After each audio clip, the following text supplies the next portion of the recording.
And we're back. Episode 2. Episode 2. All right, guys. We didn't get kicked. We're here. After episode 1, We're here. we didn't get kicked. Heck yeah. All right, We got asked to leave, but I didn't get kicked. Welcome to the What Were You Expecting podcast, where nothing is scripted, nothing is rehearsed, and we talk about anything and everything. Nothing is off topic here, and we are honored to have you be a part of our conversation. If you like what you hear, please like and subscribe, and remember to enjoy the show. So, what were you expecting? Episode 2. What's up? What's up? I'm Nate. I'm Blake. Blake. I'm Johnny. Producer Johnny. We're still sharing mics. Me and Johnny are still sharing mics, but it's okay. We're going to Mike. get him one. Episode 3, he'll... Yeah, Mike. Mike, not mics. We're sharing a mic. And we're going to correct that next episode. Johnny will have his own mic. And you'll be able to hear him better. It's gonna be If I seem a covered little grouchy this episode, it's because they wouldn't let me finish my crackers. My mic's gonna be covered in diamonds and gold. And, You're going to bedazzle your yeah. mic? Oh, yeah. We should all Improve the bedazzle sound our own quality. mic. Yo, I don't know how much money he thinks this thing makes. we're going to but have mic wars. Who's got the it's coolest a mic war. Who's got the coolest looking mic? I- Oh man. LCD screens on it. Yeah. Am I allowed LCD screens? Yeah. Yeah. Go throw it back. Well, I was gonna say, am I allowed to do like a wood grip and like just tattoo it? Anything you want. Within reason. Because I am notorious for tattooing things that are in wood. So carving. Yeah. Yeah, so I have multiple guitars. Like one of my buddies, he's actually going to be on the podcast here soon. I wood burned his entire guitar and everything like that. So if I do cool. that to my microphone, I think I could win. You can try. Nice. I think Johnny's gonna have something crazy though. So just bedazzle him. I'm going to put like a peacock feather on the back of my Koreans are crafty. So wait. So Koreans are crafty. you want to go over who's gonna be on the podcast? Yeah, so I got done speaking to one of my closest friends in the entire world, Justin Addis. He is an up-and-coming music singer. He has been in Nashville for well over a decade, and it just is a testament to how difficult it is to hang there and to hang with the people that are doing it. And a lot of people don't make it that long. So just the fact that he's still grinding is a testimony in and of itself. But he's hopefully going to be on our next episode, which I think is going to be really fun. It's going to be really informational. This is probably one of the most genuinely funny people that I've ever met in my life. Yeah, I met him the last episode, or what we talked about on the last episode on the fishing trip. Yeah, on the fish trip. I met him, and he's definitely a funny guy. Yeah, he's just innocently funny, not trying to be, and he's the type of person that's frustrated why you're like, why are you laughing? And it's like, I'm sorry. Yeah. So, but it's gonna be good. Nashville's tough, man. There's so much talent. And it's you've got to be insanely good in multiple different aspects. Right. It's tough. Yeah, I can only imagine what it's like. I play very small aspects of music. I write music, not music, but I write songs, and I can play the general chords that anybody can play. That's ever picked up a guitar, but I could only imagine what it's like to go in there and, like you said, to hang out with so many well-rounded people that could beat you on so many levels. And as soon as you get good at one, they'll just step their game up. And to do it for 10 years. You know what I mean? Updated, just like Just to have software. the tenacity to stand in there for 10 years Yeah. and still dream, still have the balls to dream. Yeah. You know what I mean? And to know one day that you're gonna make it. Yeah. That's Yeah. it's epic. competitive connections. Well, and doing it without Yeah, doing it, not knowing if you ever will. That's the biggest thing. It's Right. like, will you ever get that break? Yeah, you never know. Don't know. You never know. Don't know. But when you do, When you do, it's you big. Run, It hits you- big. You run hard. So you guys play music too, right? A little. Yeah. It's always weird when people are like, "Oh, you play music?" I'm like, I try. But no, I mean, I play the guitar. This is actually my front foyer Yeah. at my house. Mhm. My little music area, I guess you'd say. But Yep. Just started. I say just started. It's been about a year, but I like to say I just started learning piano, and I play a little bit of guitar, little singing, stuff like that. Nothing crazy. I'm not trying to be a music star, but I got too much going on to go down that road, and I know it takes longer than 10 years. So And Johnny's that guy that can step his game up as soon as you step your game up and put you to shame. So. Yeah. Well, like I said on this last podcast, I work for a church full time, and I do the music, do media, but it's I'm no pro. I'm not someone that can go on tour and just keep up with everyone. Mm-hmm. But I do love what I do at my church, and I love the people I do it with. And the main reason I do it, man, is I glorify God. That's the biggest number one reason. Because I have toured before. I played bass, and as fun as the energy is of like the crowd, the people you're playing with, just running around, and the crowd singing songs that you help write and help create, it's unbelievable.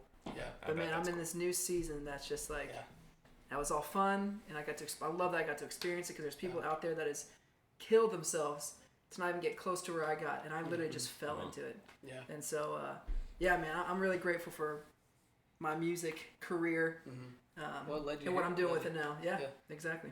Yep, that's cool. That's awesome. That's cool. Yeah, I wish I had more time, or not.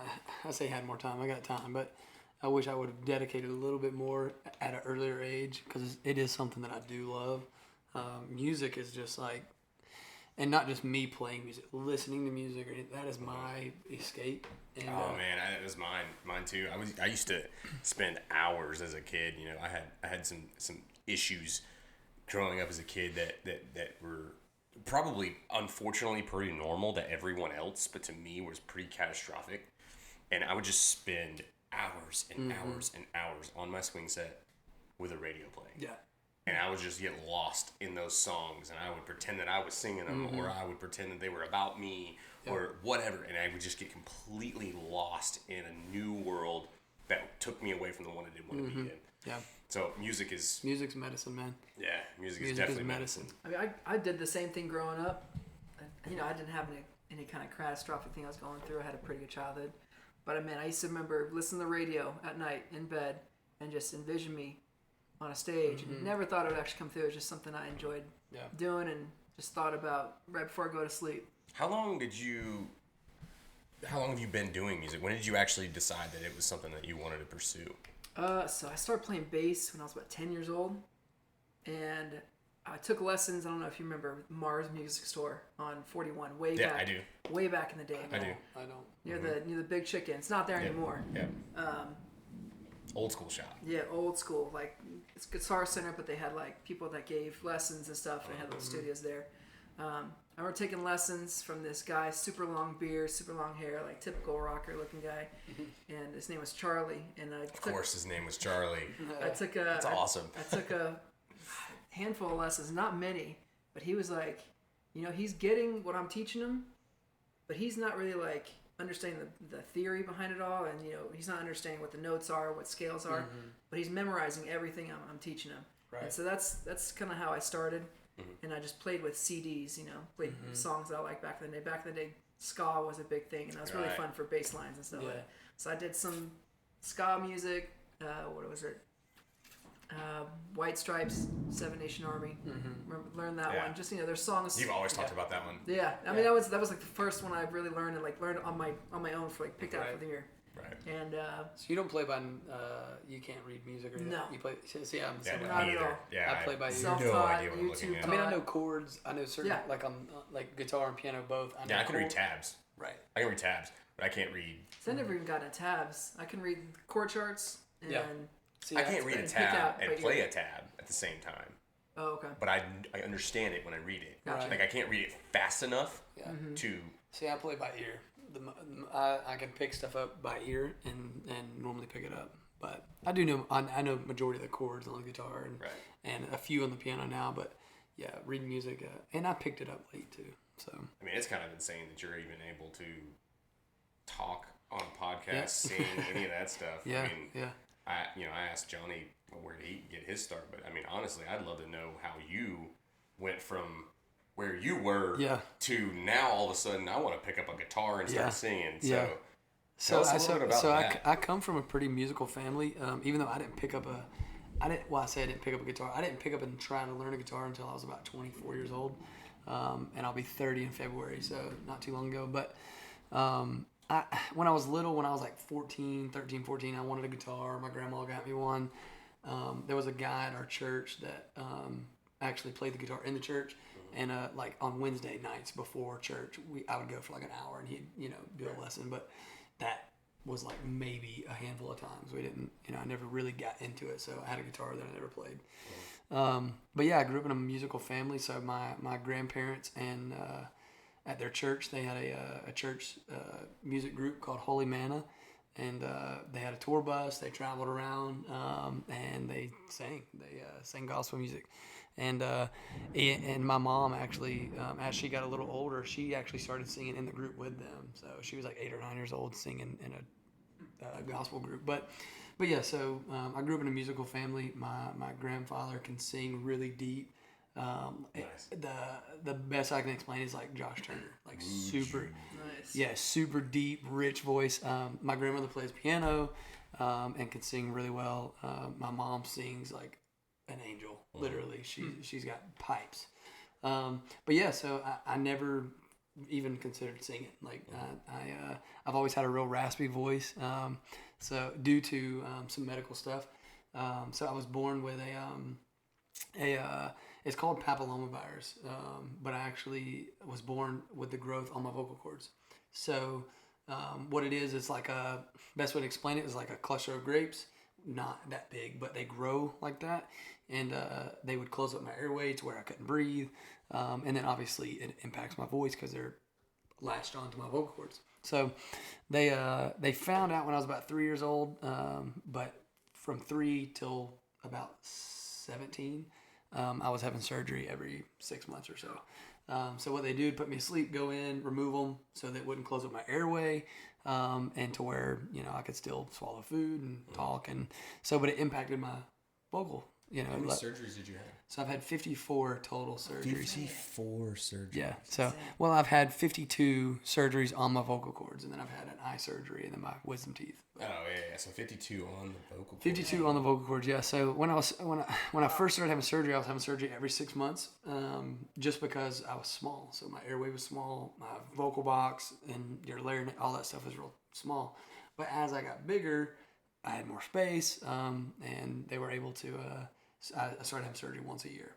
So, but yeah, so I didn't even really know. I mean, my mom, like, it's kind of funny. My mom used to like sing in like chat back in the day when like chat rooms were a thing, like AIM and stuff. Yeah. They had like karaoke chat rooms, and my mom loved singing. So like she would sing in those little things, and I was like 14, and I'd go in there and like sing on the thing or whatever.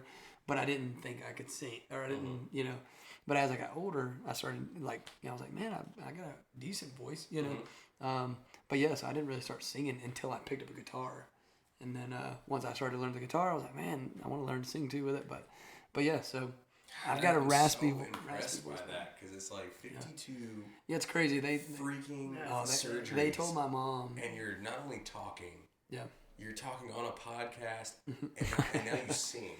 But like, no, that's if that's not a tip of the hat to the doctors. Well, I'm telling you, they told my mom. So my mom had me very young. She had me at 15, and you got to think from 15 to I was 3 when they found out that I had this, and so from 15, my mom's 18 years old, and she's like, "Oh my God, I have a 3-year-old that's gonna have to have surgery for the rest of his life." And they told her that I would never, talk above a whisper. I would never be able to play contact sports due to breathing issues. In certain cases, certain foods I wouldn't be able to eat. I literally eat steak. I eat whatever I want. I played football, played baseball. So yeah, and I can obviously talk above a whisper. But yeah, it is weird because it's hard to project my voice. So like for me, for how natural it is for you to just say a word. Yeah. For me, I have to truly really try to project my voice. So if I just sit here and talk naturally, it's a lot quieter. Yeah. And it's just, I don't have super strong vocal cords. So I'm sure that was a big self-conscious thing for you in school, which is crazy to me because I'm we've known each other for a long time, and I always thought like one of the coolest things about you as a person was that voice. I was like, that's super cool. Yeah. I've always been a fan of raspy. So like, you listen to music, you later hear that raspy thing to it, and you're like, man, that's awesome. And like, you hear just a random person talk with a raspy voice, and I don't know, you're just kind of drawn to it. The same way that you're drawn to like a real deep voice. It's crazy how your insecurities can be like really cool to everybody else. Yeah, like all through, literally, picture this: a 4-year-old sounding like me right now. Right. I actually sounded. We actually have a friend. We actually have a friend whose daughter sounds just like that, and we think it is the most adorable thing. Yeah. We really do. Like, we really are like, I love your raspy voice. Like, it's so awesome. It's crazy because, for real, I mean, I got called Frog Boy because when I was little, I sounded like a grown man. Like, my voice was, and it was way deeper. It was like, really raspy. But we'd be in the grocery store. My mom I'd be in a buggy, and we'd be walking to the grocery store, and I'd be saying something to my mom, and there was other grown women that would, like, stop. They would, like, stop my mom and be like, is that him talking? And Mom was like, yeah. She's like, oh my God, he is. That's the difference between your mom and my mom. My mom would have put them through the shelf as soon as they said anything. No. So they were. Yeah, it is. What I was getting to, my mom, they would literally look at Mom and be like, oh my God, that is a sexy voice coming out of an 8-year-old. Like, because it was so raspy. But yeah, I've always made a joke. It sounds like I smoke a pack of Marlboro Lights a day because and on the phone it's worse. Like on the phone it's like you can't hardly hear me. But it's crazy like to hear you sing. Like we talked about we had a crappy first episode podcast that we were like, we're just not gonna put that out. But on that one we talked about like one day, maybe we'd have an opportunity for us to kind of show off who we are in those talents like that. Even if we did like a live thing, whatever the case may be. Right. I've heard you sing. Yeah. It's amazing how much you can project. Yeah, the challenge is with me is I lose my voice very quick. So like I can see that. So like that's why I've never even considered pursuing any of it because I sing 2 or 3 songs and my voice is gone. But that's typical for anybody that's really. But I'm talking about like I can't carry on a show. Yeah. Like there's no way I could do 10 songs. I used to be like that. Impossible. Yeah. No, because but it's not, but it gets to he's got much different. years. Yeah, but it gets to the point though, like you gotta train for that. Like if I sing 3 songs, it's not that it's just gotten weak or I can't get words out anymore. Like it just quits working. Yeah. See, I'm not a karaoke singer, but I'm definitely like a in the car kind and of I have singer. stage fright too. Like and like almost my my wife and my kids, they know that I sing. I'm that dad that does not care. I'm gonna hit my notes and stuff. And there's days where I'm like, ooh, that's awful. And then there's other days where I'm like, man, I did sound really good there. And my wife will kind of look at me and be like, that was I sang really the good whole note. way. I sang the whole way home last night. I can actually harmonize with Johnny really, really well if he's up there. If he's up on stage and I can hear him through the speaker, I can harmonize with him like crazy. And every time I do it, Jesse goes, because she just hears that just that level out, and she just feels. Yeah. You got that one. You're also relaxed. You have the confidence of someone else behind you. Right. Yeah. Because it's when you get tensed up, when you have the stage fright, when you got. I've got the stage fright. So many things to think about when you're singing. What's funny? I have to have an instrument for sure. Yeah. If not another person. Like I'll post a video on TikTok or like Instagram, but getting up on a stage and singing in front, no way. Just because the thing is too, like my voice, like. It's weird. Some days, like, I can sing and be like, man, that sounded good. And then some days I'm like, whoa, my voice is not there today. Right. But I think that's just the nature of it. But, yeah. So, yeah. That's super cool, though. Man. Anything else, though? It takes practice. It takes development, repetition, just like anything else. Yeah. Any athlete you ever met, they didn't do it in one day. Yeah. Yeah, that's super cool. But, yeah, it's definitely music is one of my things. I love music, but. That's so cool. Yeah. I'm starting to get into like storytelling. So like I said, I write songs for the simple fact that I'm able to tell a story. I love the storytelling kinds of songs. I don't like the repetitiveness of like some of the more catchy poppy songs. But I'm starting to like write books and stuff like that. And I was a published poet when I was a kid. I think when I was like 3rd grade, 4th grade, I was a published poet. And so I kind of like started picking up those roots again. And yeah, I couldn't even read until like 2nd grade.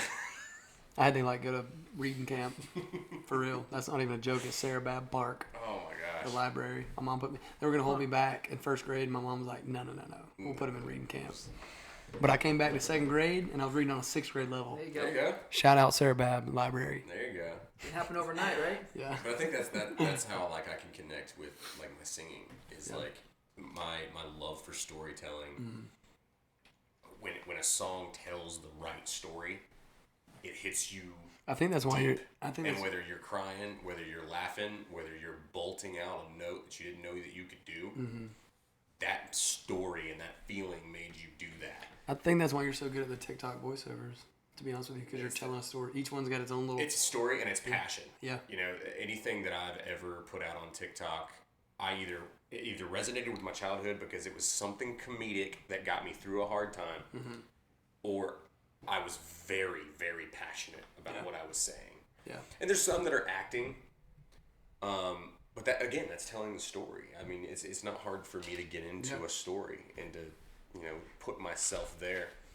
So I think that's the really cool thing about music, right? Is that everybody has a connection to it in every different way. And isn't it crazy how genre. so many people like something that I love, like a song that I love, like you could absolutely hate.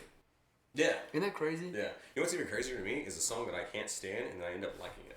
That is weird. And you know what makes it? You know what I can't stand is when I like a song of an artist that I can't stand. Oh yeah. But Yeah. I'm like, I don't want to. I hate him. I hate them. But God, this is catchy. Like that Doja Cat girl. Yeah. It just makes me just. But I hate her. I hate her. But her songs are so catchy on the radio. Or the Dua Lipa one. That one's super She was catchy. listening to this podcast. You know that, right? Who? Well, if she is, I don't care. She's horrible. I hate her. But the songs are catchy. She should respect that. I don't like her. She was such a dedicated follower. If that's She was a patron. If that's who's following us, I don't want to be on this anymore. I'm done.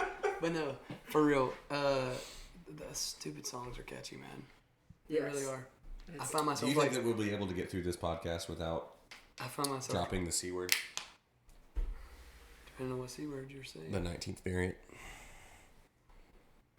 Don't make me say it. yeah. Let's not. We talked about that. Listen, don't make me say it. We talked about that last. We'll talk about that every other one. How many I feel like I'm gonna put Let's just I'm gonna not say it. put it in the ring right now. I No. don't think that we're gonna be able to get through this podcast without saying it. Yeah. We're gonna actively try, Yeah. but I don't think that we're not gonna. Yeah, no, I don't plan on saying it. We went over all that, and after having it, yeah. I have no room in my life for that. Seriously. Oh my gosh! Speaking of not having room for anything, we had a house that we were about to purchase, and it fell through. It was a 3-bedroom, and we have a 4-bedroom house right now. We have no, we have 4 bedrooms. Yes, sorry, we have 4 bedrooms. We don't have enough room, but we don't know how many rooms we have in our house. We live there. Anyways, we had a 4-bedroom house. I was thinking there's 5 bodies in the house. I forgot that me and my wife share a bed. So there's that. Do you? Sometimes. It depends on how much in trouble I am today. But no, so we have a 4-bedroom right now, and so we were about to purchase this house. It was a 3-bedroom, and then we were just gonna build some extra rooms and stuff like that. I'm telling you, we went through the entire process of like trying to get things binding and all that stuff. Put an inspection on the house, and come to find out that so there's 3 structures on the property. There was like a big lake and a dock and all this stuff. But there was the house, a ginormous garage with 2 different entrances and 2 different separate garage areas. And then there was like a barn that they used to keep, like there's chickens on the backside and they had their horse.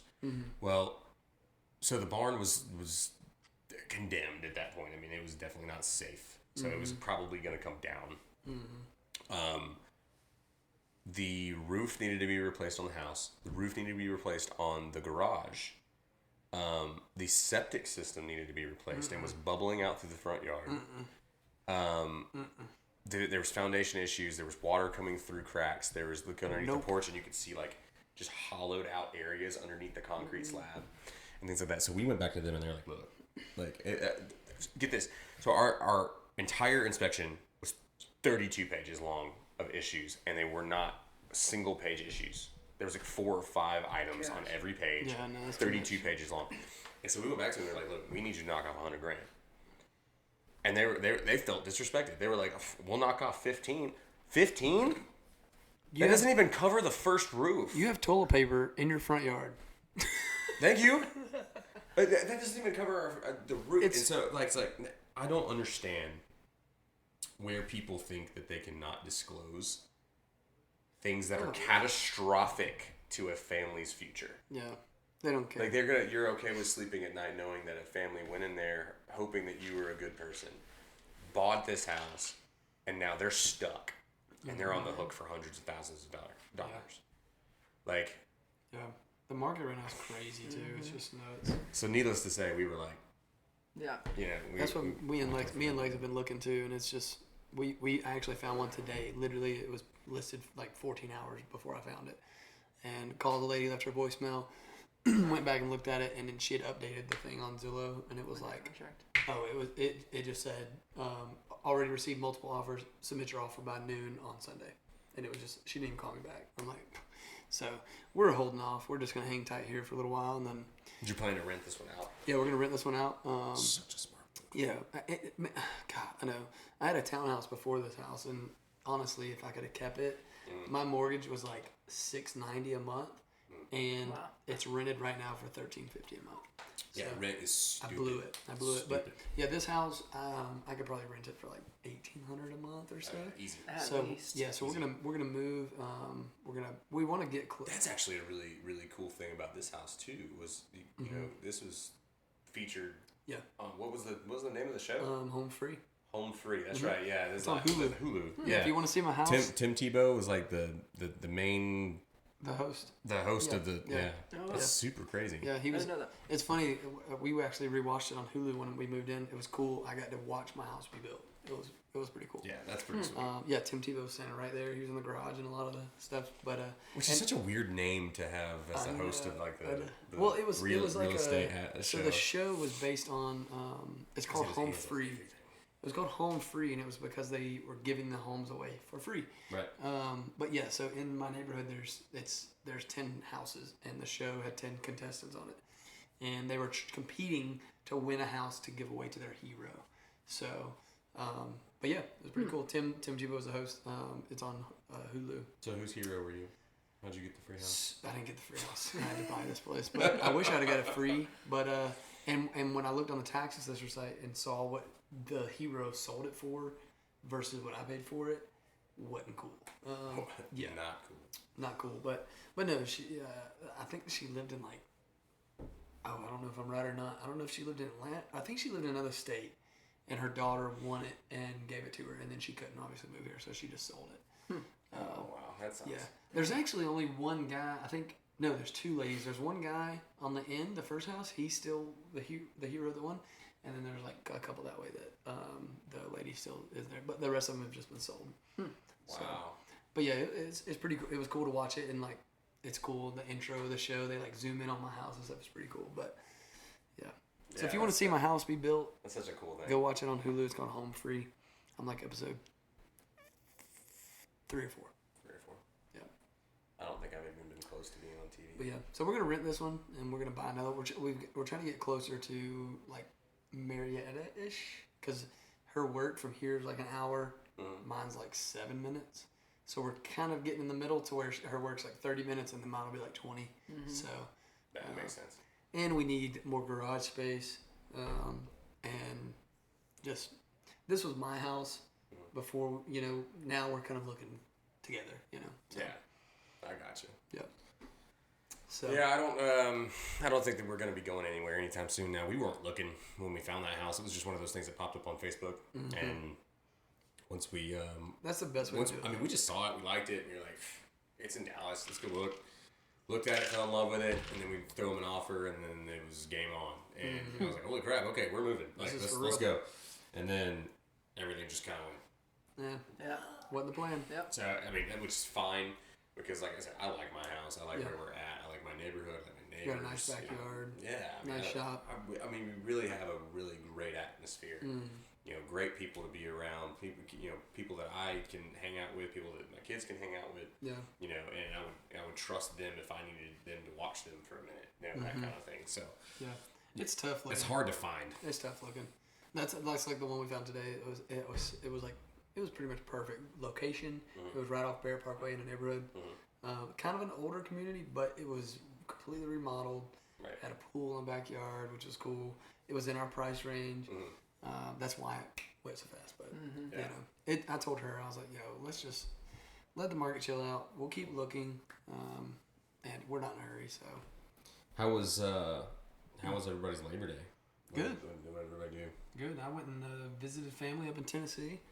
Oh, that's right. I forgot that you went out of town. Yeah, went and visited family. You didn't stop off at Daytona? No, that's the last episode. Myrtle Beach. We're on episode 2. Are you going to leave that behind? You can't say the C word or the D word. Yeah. No, we didn't make any detours. We drove straight through. But yeah, no, we went and visited family. It was fun. It was cool because some of my family that I hadn't been able to see since the C word, we actually got to be a family and be together, so it was pretty cool. I sent you a text, a specific text that asked you where you were riding, and you did not reply. Yes, I did. Hey, y'all ready for this? Y'all ready? Y'all ready? Y'all ready for this? Look it up, dude. Look it up. Go to your Snapchat. It was on Snap. Oh, that's dirty. Oh, so you don't even know where you sent it. That's dirty. Go to Snap. You didn't answer so many text messages yesterday. Well, my phone was dead. I had it plugged in on the charger at the cookout. What? See? Yeah, Nothing. Look. Yeah. No, it's my aunt. So it's in Tennessee where my mom lives. So my mom, they all live on the same street. So my mom lives here. My uncle lives right next door. His sister, my great aunt, lives across the street. But no, they have some land that we were riding the Razor, and That's awesome. it's pretty wild. So it was fun. I just got it side by side. I was like, where is he riding? Oh yeah. So what about you, Johnny? Mine was pretty super chill, uneventful. Those are Breakfast. some of the best days. Yeah, no, we needed it. We had such a busy weekend. Sundays are always busy. So Monday was nice to just kind of chill. We went to a friend's house and he smoked some pork, some pulled pork sandwiches. Just hung out by they had like a kiddie pool for the kids, and we just had nice recliners, rocker chairs, and just chilled out. It was such a nice. Weather's been pretty nice lately, so Today just got bucked for a little while. The sun's coming back out now, but It's still raining though. Yeah. But yeah, it was good. Super uneventful. That's awesome. Yeah, Need those days. Same thing for us. We went to my in-laws' house. We just had a pool day and kind of just enjoyed some family time. Got to fish a little bit, didn't catch squat, but hey, those are some of the best. That's what it's about, though, right? I mean, we've all worked so freaking hard that there's supposed to be a day of nothing. Yeah. Just nothing. I think we should have that every week. Which I could not turn it off. I was thinking nothing but We need to go. work. It's funny. I had a Facebook memory today. My phone's over there. I had a Facebook memory today. My old boss at Nationwide. Today I posted something about because France went to I think France or somewhere went to a 4-day work week. Oh. And I posted it was a memory from 6 years ago. I posted it was like, hey Barry, I tagged him. What do you think? What do you think? I've always been an advocate. I'm a favor of Monday through Thursday. Yeah, me too. Especially as a business owner, we need to balance work. I am not ashamed to tell you that I'm off on Fridays, and I'm not. I am. But I am do not. take I don't care. I do not care. I'm unapologetic. I started my own business for a reason, and I work 14 hours a day every single day, Yeah, I know. if not more. And Fridays off. I have nights like last night to where I didn't sleep a wink because all I could think about was the contract that I had to sign in the morning, and it's like I'm off Fridays. Yeah. I'm off Fridays. I'll answer your phone calls, but if you expect me to send any email with any do anything, paperwork, yeah. it's pretty much out of the question See, unless I it's wish- somebody that I really know needs me. But I've always been an advocate for 9-hour workdays. Yeah. Do a 9-hour workday. Yeah. You have what? 4 hours? 4 hours on Friday. All you got to do is come in and clean things up and get them ready to go, and you're out by noon. Or just do a 4-day work. I mean, this is the thing. I mean, you could do 4 10s, but I feel like 9 hours is Well, you really could not a big do- difference. I mean, to split the difference, do 2 weeks, 9-hour days, and you have every other Friday off. Well, even think about Yeah. this: the productivity. If you because listen, when you work 8 hours Monday through Friday, are you working 8 hours? Oh, no. yeah. And if you are, Friday was not in my office. A blur. Not in my office. We work. Trust me, but we are watching golf. We, joke around or whatever. But it's. Yeah, it's not 8 for 8. No, it's like 6 for 8. And imagine if you knew every week I'm working Monday through Thursday. You're gonna work. You're gonna get a lot more done. You're gonna stay because I got Friday, Saturday, and Sunday. We need to balance our work and life a little bit better too. Why does our personal life get 2 days? That's the thing is like you start to look at why are you working, and like people start to pay things off. They start to get to a financial free place, and then they start buying more things that make them work, and so then they're working so much that they don't enjoy the things that they bought, and so now you're working for no reason. And like you said, I mean, we're working 5 days a week. We're living on for 2 days. One of those is supposed to be a day for God where you don't do anything. So you really you're going out and you're playing on one day, and then most people work that day. And it's like I'm not gonna do that. Yeah. I'm not gonna be guilt tripped by it either. There's people that are like, oh, I wish you must be nice. Yeah. It is very, very nice. It is very nice. See, I've got to get better about taking that to be able to tell you that I worked hard enough to get my Fridays off. Yeah.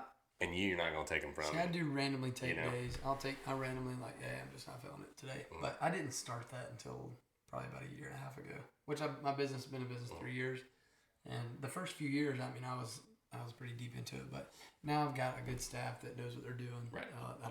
I don't have to micromanage in any way. They do a very good job. I don't have to worry if they're not answering the phones, or so.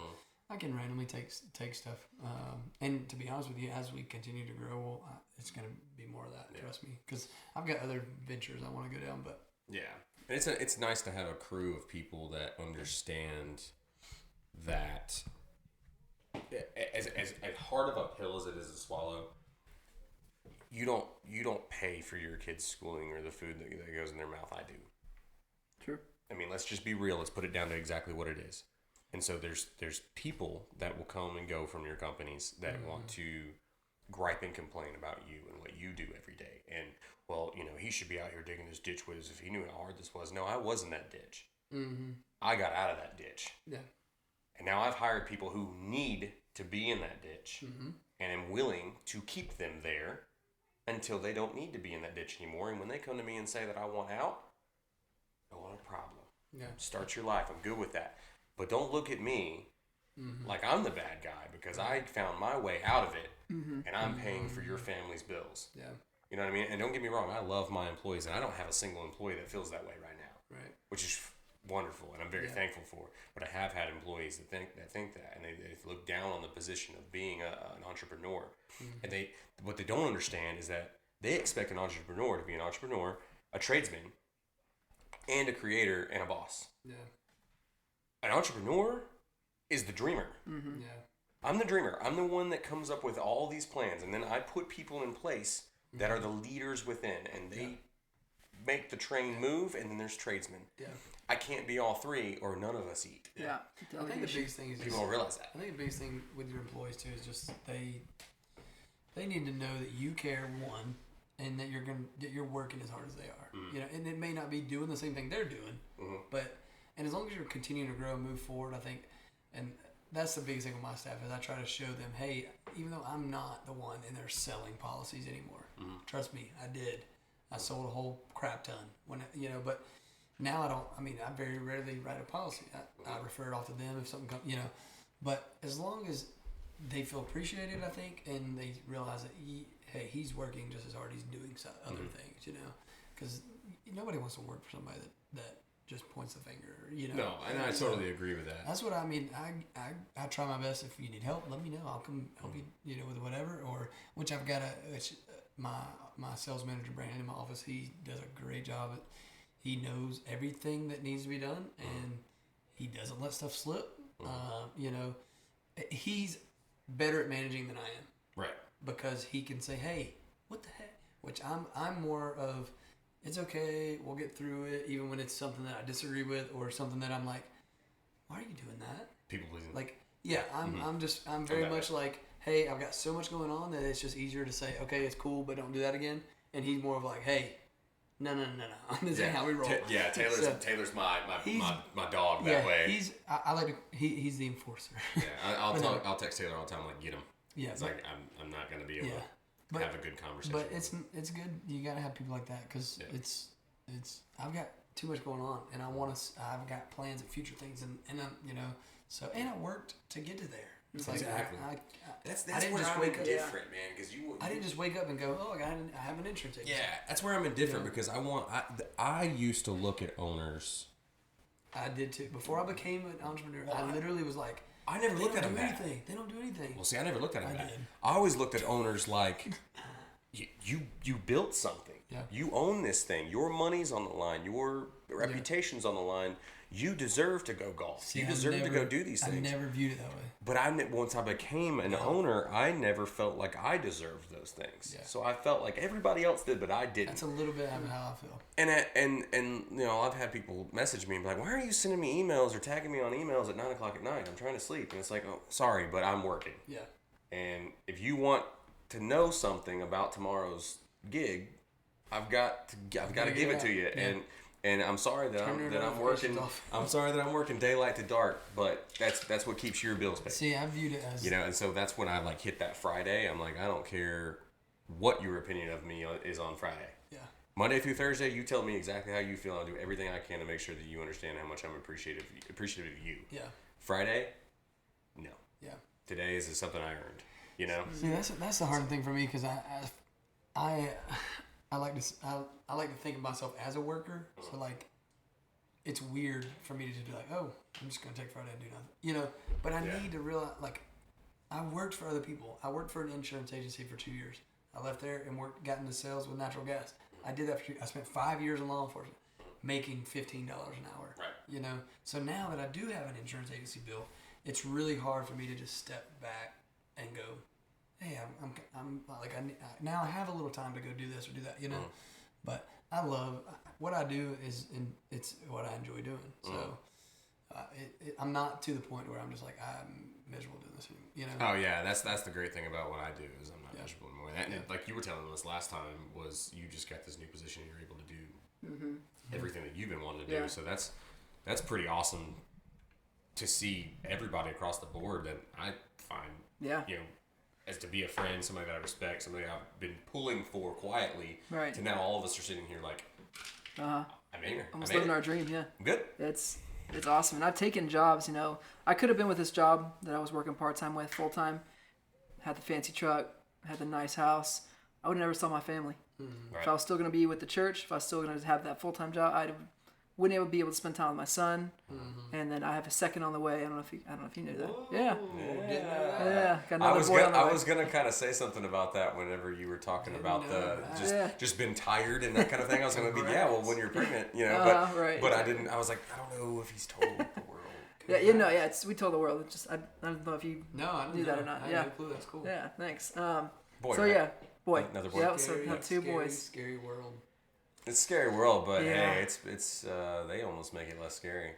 Yeah. Their innocence counts a lot. We're very, we're very much in the Bible, in the Word. Mm-hmm. And someone told me, man, we were created for this time. We weren't created for back then. We're created for the future. Right. They're here for a time, and then you just do your part, raise your child. Mm-hmm. Mm-hmm. Doesn't mean nothing bad's going to happen. Doesn't mean nothing bad's going to happen to them. Oh, They gotta- definitely bad things. Yeah, they got to live life. They got to learn things, but we teach them how to deal with it, how to process it, who to go to when it becomes too much. And I have a dog. His Your name's dog? Champ. that's a kid. That's as close. That's your as kid. It, His that's as has close as 4 it's- legs. Ours has 2. He That's wins. as close as it's getting right now. That's as close as it's getting right now. We didn't have these. Yeah. I want to be. I just really want to be. Before I ventured in that path, I just really want to be financially stable. And You won't be. I know you won't be. And that's the thing. It's like you're never ready. But it's. I think watching my mom work 3 jobs and be a single mom, and for me, it's just like I'm way more financially stable than she probably ever has been. Right. Yeah. Well, now she's doing very well. She owns a business and does her own thing, but Nice. it's hard for me. It's like I need to be. It's like I have this perception of where I need to be before that happens because I don't want to live that way ever again. You know? And it's like at what point do you go, okay, it's okay, have a kid, you know. But Yeah. and I want to be married before I have kids and that kind of stuff. So The thing is, once you have the kid, you don't mind making the sacrifices. Like I didn't Yeah. mind making the sacrifice. You know, I don't have to have. I would love I would love to have a truck. I Right. could use a truck for so many things.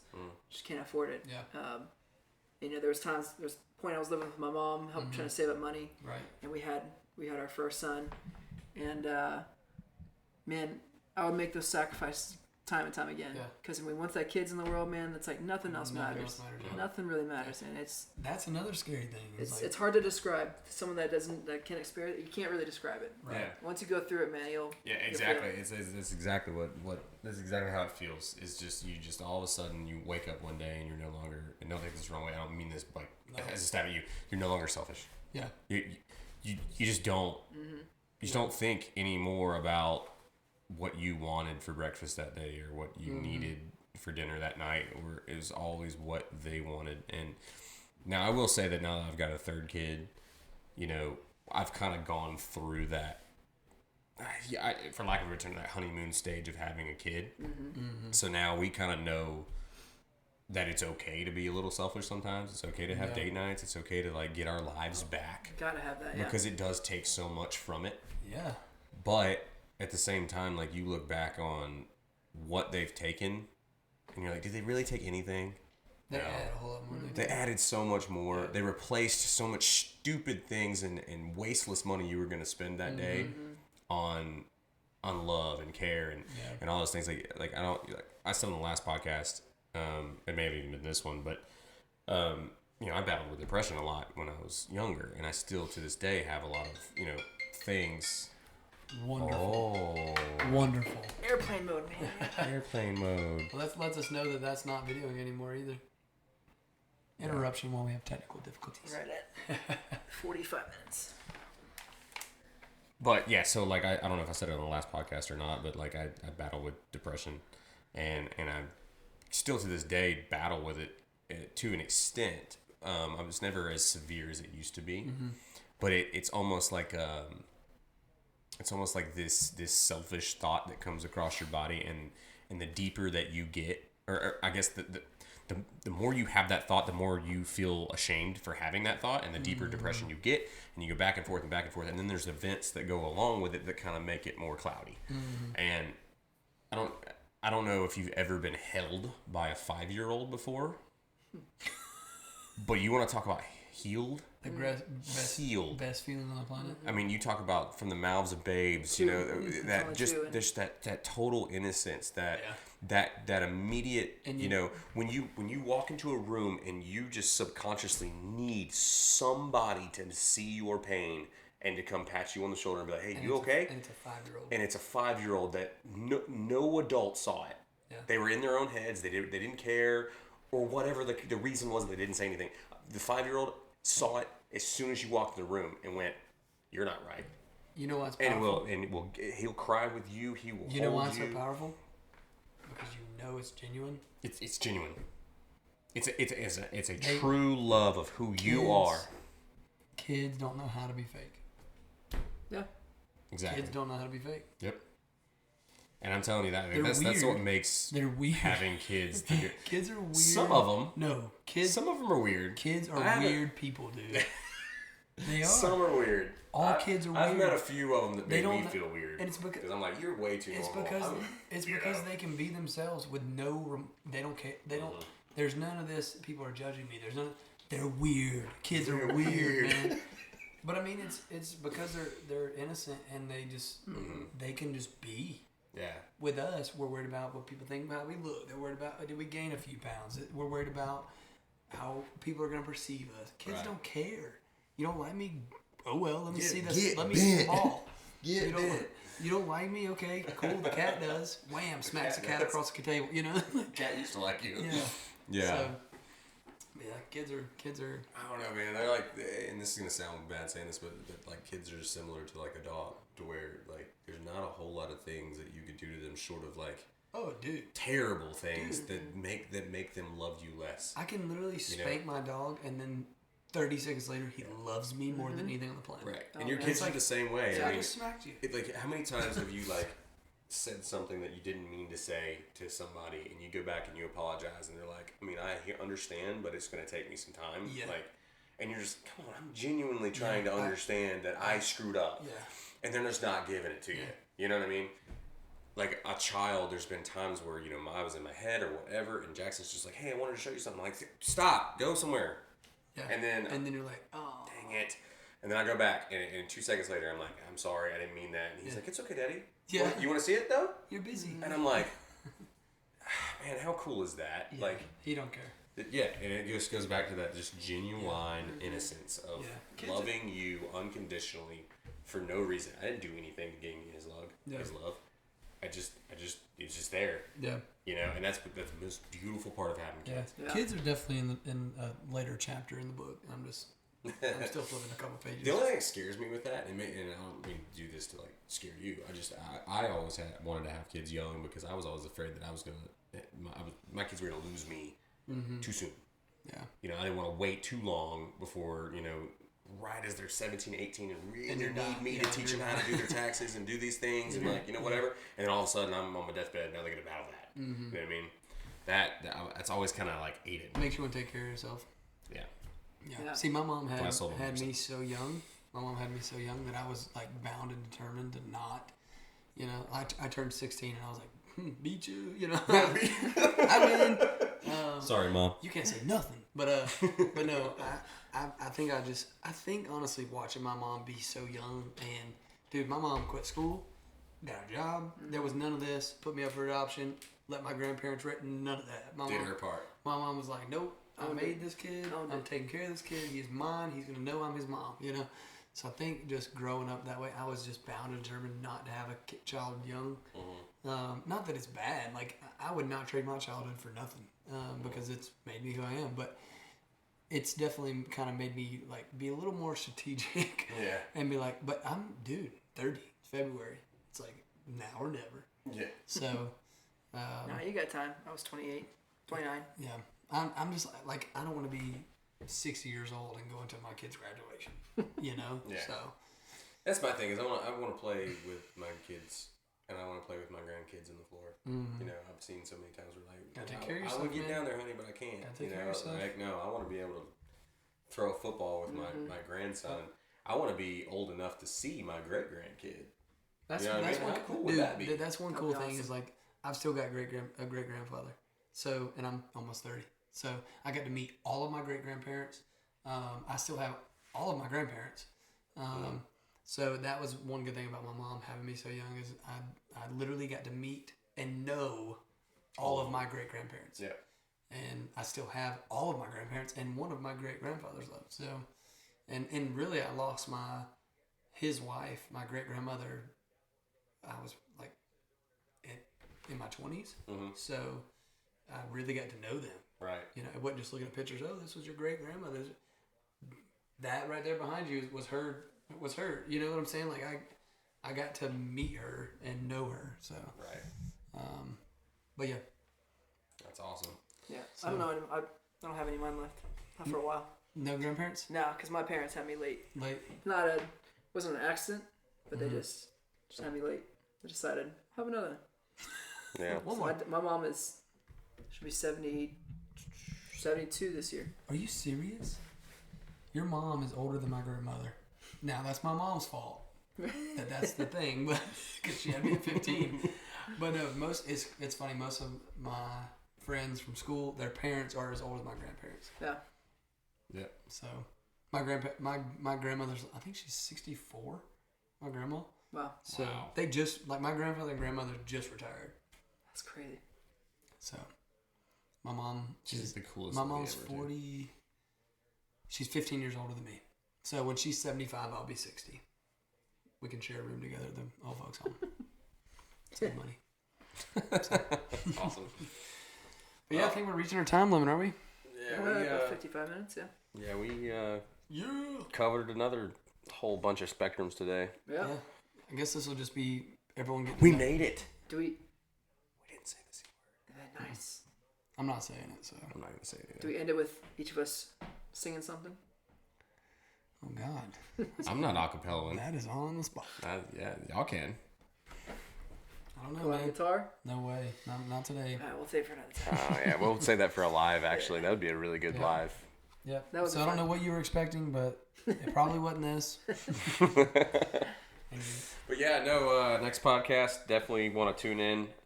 Justin Addis is going to be here. He is, like I said, one of the funniest, most genuine people I've ever met. He is an entrepreneur himself, and he is a very dedicated person to his craft. I think that he's going to be very relatable. I think that he's going to be somebody that that the people are going to want to come back. So you definitely, And he's funny. yeah, and he's funny. You definitely funny. don't want to miss that. I'm Nate. You can find me on social media at Nate Bearden, on TikTok at Nate_Bearden on Instagram, and And I'm Blake. You can search me by Blake. he's probably Still don't know my handles. This is episode 2. He's episode 2. Still I'm doesn't gonna know get my his handles in handles.